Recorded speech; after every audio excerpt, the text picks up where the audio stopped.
Welcome to the only daily podcast focusing on compliance news of the day. Each morning, start your day with a cup of coffee and Tom Fox, the voice of compliance, to hear about 4 of the top compliance, corruption, or leadership stories you will need to start your day. The Daily Compliance News is a production of the Compliance Podcast Network. December 9, 2020, the Who's in Your Supply Chain edition.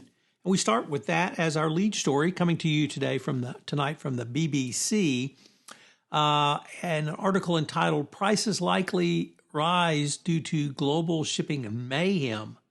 And businesses may say a global shipping crisis is causing freight costs to soar.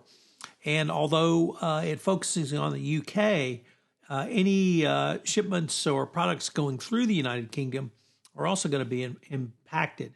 So this is a direct output or fallout, rather, from Brexit. Of course, the politicians who wanted to leave never brought all this up, but it was clear this was going to happen all along. So Honda has warned of parts shortage.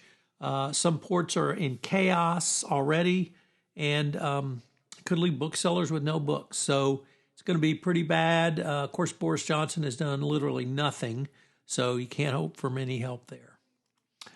Next up, McKinsey has issued a rare apology for its role in OxyContin sales, coming from the New York Times. Facing mounting pressure about its role in the opioid crisis, McKinsey has taken the unusual step of acknowledging that its work with Purdue Pharma fell short of its standards and vowed a full internal review of its actions, including possible destruction of documents.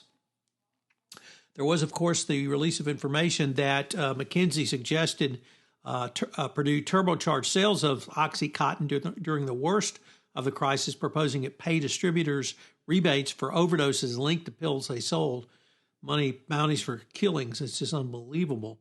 But even worse, 2 senior partners at McKinsey discussed one of the purge records relating to Purdue, according to documents filed in connection with the drug maker's bankruptcy proceeding. So a very black eye for McKinsey. They never admit they've ever done anything wrong, and here they are in this case. Next up from the Wall Street Journal, an interesting side effect of working from home, and that's a surge in physical threats during the pandemic. It complicates employee security efforts. High-profile executives and even rank and file have faced increased physical threats this year from inside and outside their companies, leading corporate security teams to search for better ways to protect employees, particularly those working from home. Obviously, the pandemic has led to a raft of layoffs, spurring an increase in disgruntled former employees. These former employees either knew or can easily find where either their bosses or coworkers lived.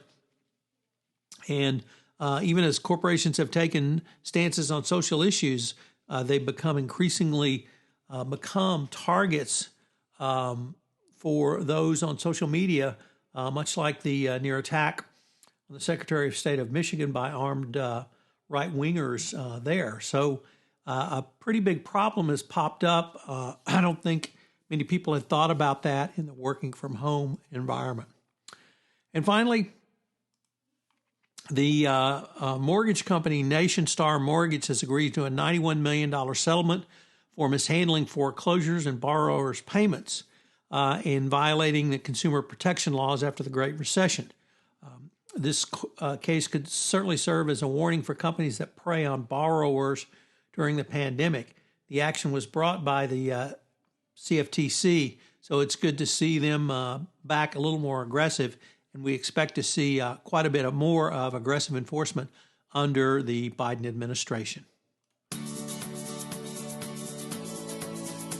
The Daily Compliance News is a production of the Compliance Podcast Network and a proud member of C-Suite Radio. Thanks so much for listening. I hope you'll join me again tomorrow.